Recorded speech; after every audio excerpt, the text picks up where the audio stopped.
Hello friends, आप सब ने डॉक्टर स्टीफन हॉकिंग का नाम तो सुना ही होगा। स्टीफन हॉकिंग एक ब्रिलियंट साइंटिस्ट थे जिन्होंने अपनी सारी जिंदगी ब्लैक होल्स पर रिसर्च करने में लगा दी। अब ब्लैक होल के अंदर तो हम जा नहीं सकते और अगर गलती से सही सलामत चले भी गए तो भी वापस बाहर नहीं आ पाएंगे। तो ब्लैक होल्स के अंदर आखिर चल क्या रहा है, ये जानने के लिए बहुत से साइंटिस्ट उत्सुक हैं। ये एक तरीके से यूनिवर्स की अल्टीमेट मिस्ट्री है जो हमारे आंखों के सामने है भी और नहीं भी। स्टीफन हॉकिंग बहुत ही छोटी उम्र में शरीर से पैरालाइज्ड हो गए थे, पर उन्होंने सिर्फ अपनी सोच और लॉजिक के जरिए ये पता लगाया कि ब्लैक होल्स के अंदर आखिर चल क्या रहा है और इसके साथ साथ ब्लैक होल्स काम कैसे करते हैं ये भी।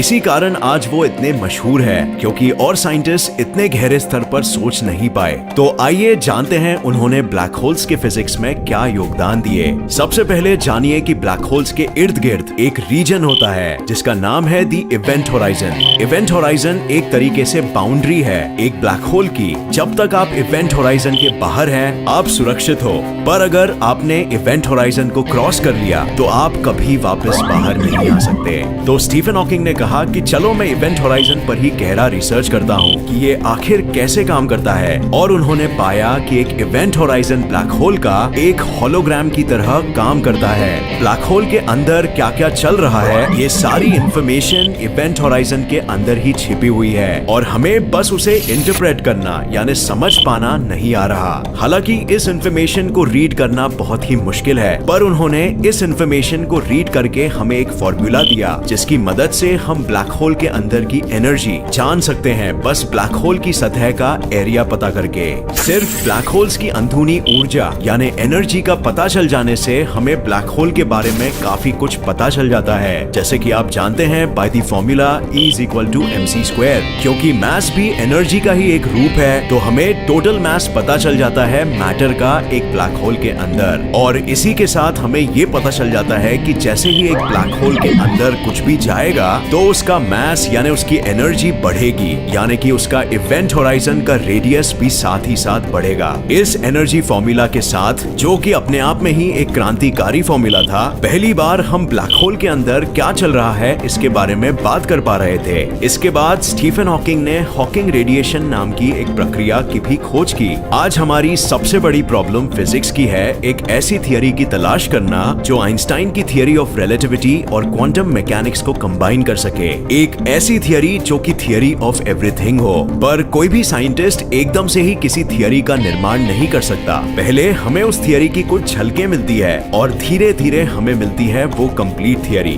तो स्टीफन हॉकिंग ने अप्लाई किया क्वांटम मैकेनिक्स के सिद्धांत बिल्कुल पहली बार एक ग्रेविटेशनल ऑब्जेक्ट ब्लैक होल्स में। ब्लैक होल असलियत में एक ऐसा ऑब्जेक्ट है जिसको हम रिलेटिविटी के जरिए स्टडी करते हैं, पर स्टीफन हॉकिंग ने ब्लैक होल को क्वांटम मैकेनिक्स के थ्रू स्टडी किया और खोज करी हॉकिंग रेडिएशन प्रक्रिया की। जब स्टीफन हॉकिंग ने ब्लैक होल्स को क्वांटम मैकेनिक्स के सिद्धांतों के जरिए स्टडी किया तो उन्होंने पाया कि ब्लैक होल्स हमेशा से एक किस्म का रेडिएशन बाहर रेडिएट करते जा रहे हैं। इस रेडिएशन को उन्होंने कहा दी हॉकिंग रेडिएशन। और अब ये रेडिएशन यही भविष्यवाणियां करती है कि अगर black holes continuously radiation emit कर रहा है तो उसकी ऊर्जा कंटिन्यूअसली कम होती जा रही है। और क्योंकि ब्लैक होल्स की ऊर्जा हमेशा उसके इवेंट होराइजन के एरिया के समान रहती है, तो अगर ऊर्जा बाहर रेडिएट होती जाए तो इवेंट होराइजन कंटिन्यूअसली छोटा होते जाएगा अनलेस ब्लैक होल लगातार मास को निगलता रहे। पर अगर ब्लैक होल के अंदर कुछ नहीं जा रहा तो धीरे धीरे ब्लैक होल सिकुड़ता जाएगा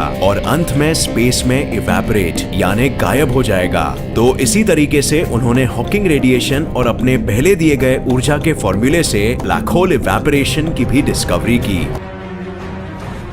आइए अपना खुद का एक ब्लैक होल बनाते हैं। इसके लिए एक और बार नजर डालिए एस्केप वेलोसिटी के फॉर्मूला पर, where r is the radius of the object. तो एस्केप वेलोसिटी बढ़ाने के लिए हमें m या तो फिर r की वैल्यू को इंक्रीज करना होगा, बिकॉज बाकी सब चीजें तो कांस्टेंट है, और ये संभव कर पाने के लिए हमें उस ऑब्जेक्ट की मास की डेंसिटी बढ़ानी होगी या फिर उसका साइज घटाना होगा। तो अगर हम किसी तरह डेंसिटी बढ़ा दें तो हमें एक ऐसा ऑब्जेक्ट मिल जाएगा इन स्पेस जिसे ब्लैक होल कहा जाएगा।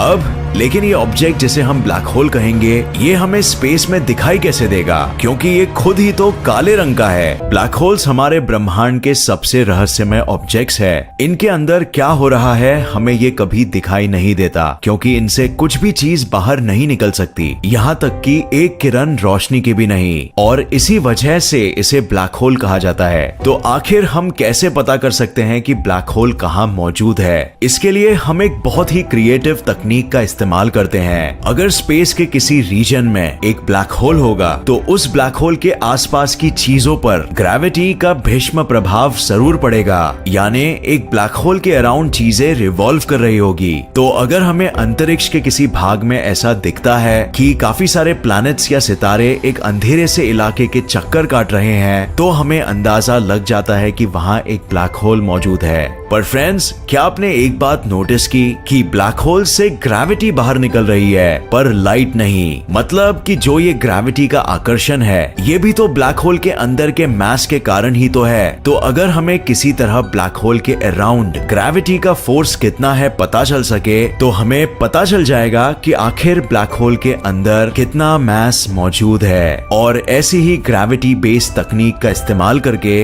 हम ब्लैक होल के अंदर क्या चल रहा है ये पता लगा सकते हैं। तो आज के टाइम पे जो सबसे आधुनिक तकनीक है जिन पे सबसे ज्यादा रिसर्च चल रही है वो है ग्रेविटेशनल वेव्स को सटीकता से माप पाना। आई होप आपने हाल ही में हुए ग्रेविटेशनल वेव्स पर एक्सपेरिमेंट्स के बारे में तो सुना ही होगा न्यूज में। अगर हम इन्हीं ग्रेविटेशनल वेव्स को कामयाबी से माप सके तो ये हमें ब्लैक होल्स के अंदर क्या चल रहा है ये मापने में मदद कर सकता है। ये ग्रेविटेशनल वेव्स हमारी आंखों की तरह काम करेगी देखने के लिए कि एक ब्लैक होल के अंदर असल में क्या चल रहा है। और वैज्ञानिकों ने हाल ही में लाइगो एक्सपेरिमेंट्स में इन ग्रेविटेशनल वेव्स को पहली बार ऑब्जर्व किया, और इस एक्सपेरिमेंट को कामयाब कर पाने में बहुत सारे इंडियन साइंटिस्ट का भी योगदान था। ये ग्रेविटेशनल वेव्स जो हमने अर्थ पर डिटेक्ट किए हैं ये दो ब्लैक होल्स के आपस में टकरा के एक बड़ा ब्लैक होल बनने से उत्पन्न हुई थी। और अब ग्रेविटेशनल वेव्स पर जम के रिसर्चेस चालू है ताकि हम ब्लैक होल्स के अंदर की इंफॉर्मेशन जान पाए। तो आइए जानते हैं आखिर कैसे काम करता है लाइगो एक्सपेरिमेंट। लाइगो यानी laser interferometer gravitational waves observatory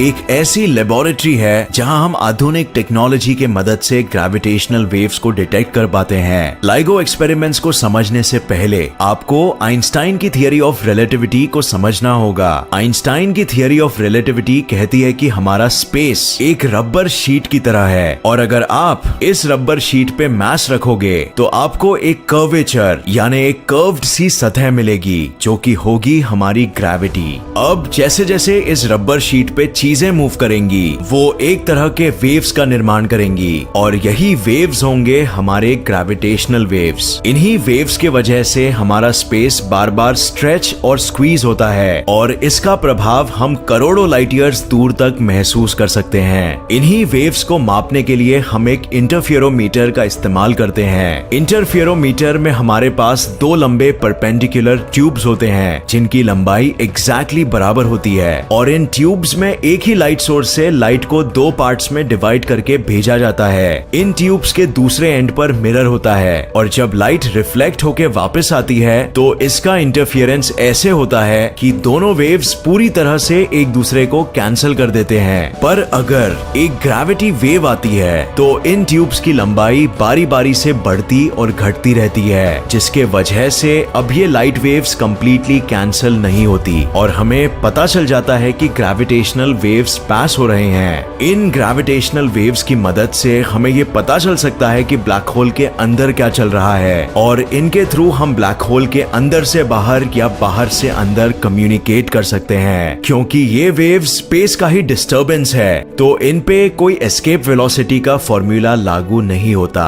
escape velocity आधारित है इस बात पर कि स्पेस में कोई चीज कितना तेज ट्रैवल कर रही है, और ना कि स्पेस खुद कितना तेज बढ़ या घट रहा है, क्योंकि ये बढ़ना और घटना अपने आप में ही ग्रेविटी है। अगर आपको ये वीडियो पसंद आया तो इसे लाइक और शेयर करना मत भूलिए, और ऐसे ही साइंस वीडियोस के लिए इस चैनल को सब्सक्राइब करके नोटिफिकेशन बेल ऑन करना मत भूलिए। और मैं आपको नेक्स्ट वीडियो में मिलूंगा ऐसे ही किसी इंफॉर्मेटिव वीडियो के साथ। तब तक के लिए देखते रहिए और सीखते रहिए। जय हिंद।